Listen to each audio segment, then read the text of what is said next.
দ্বারকা থেকে সংবাদ এসেছে, কৃষ্ণ মৃত। দ্রৌপদী স্তব্ধ হয়ে বসে আছেন তার গোধূলি নেমে আসা ঘরের পাথুরে মেঝেতে। কৃষ্ণর মৃত্যু, এক অতি সাধারণ মানুষের মতো মৃত্যু এক পরম পুরুষের, তাও ব্যাধির তীরে।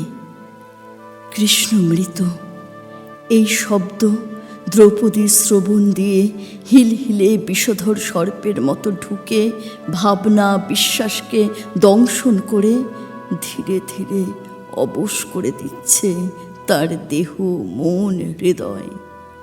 সারা শরীর তীর করে কাঁপতে কাঁপতে শিথিল হয়ে আসছে।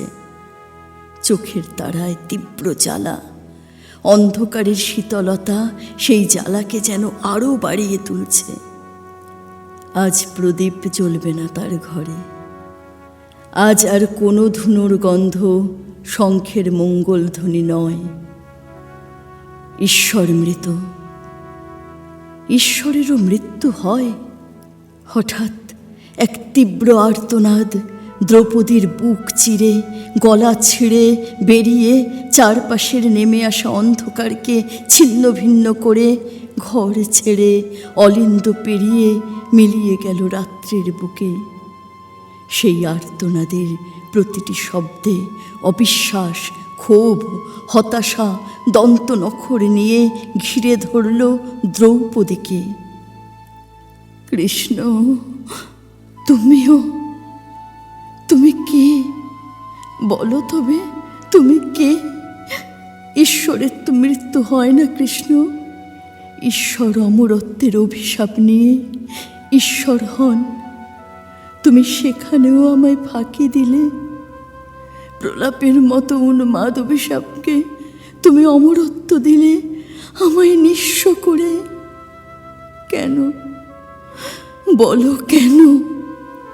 এক সাধারণ ব্যাধির তীরে অতি সাধারণ মৃত্যু হল সম্ভব আমি যুগে যুগের।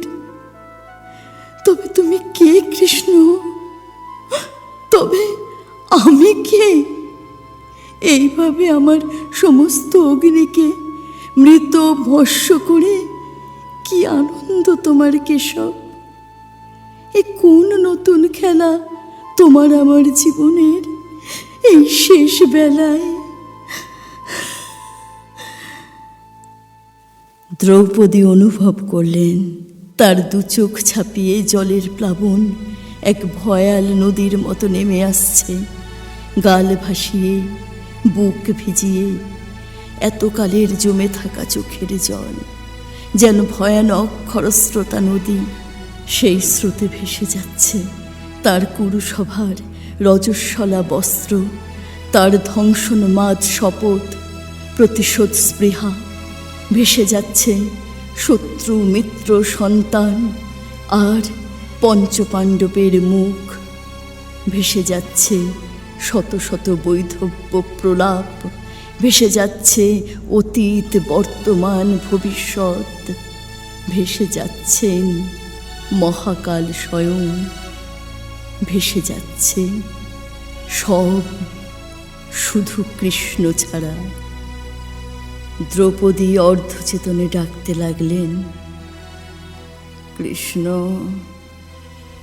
কৃষ্ণ।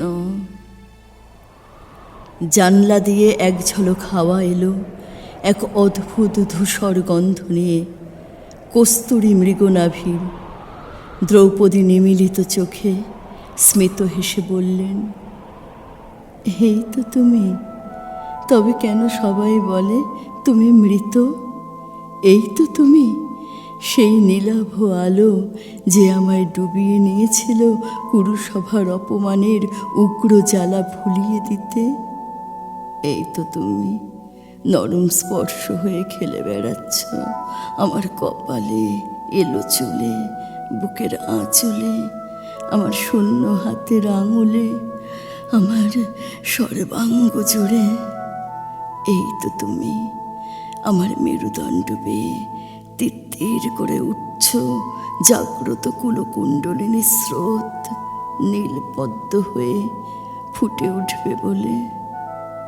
এই তো তুমি, আমার স্পর্ধা, আমার শক্তি, আমার আর এক আমি।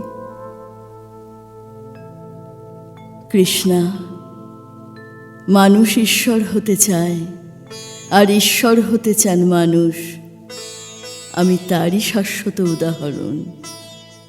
গোকুলের ব্রজবালক ঈশ্বর হয়ে আবারও মানুষ হতে চাইল মৃত্যুর হাতে ধরে।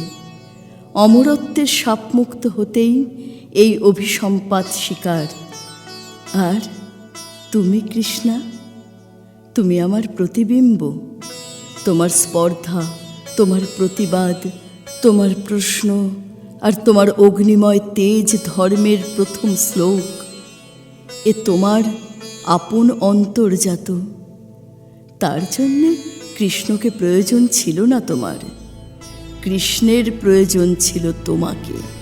এই সমাজের ক্ষয়িষ্ণু মেরুদণ্ডে দ্রৌপদী নামের অগ্নিস্রোত না বইলে মুখ সমাজ কথা বলতে শিখত না, বিচার শিখত না, ধর্ম পালন শিখত না, আর আমি পুরুষোত্তম হয়ে উঠতাম না।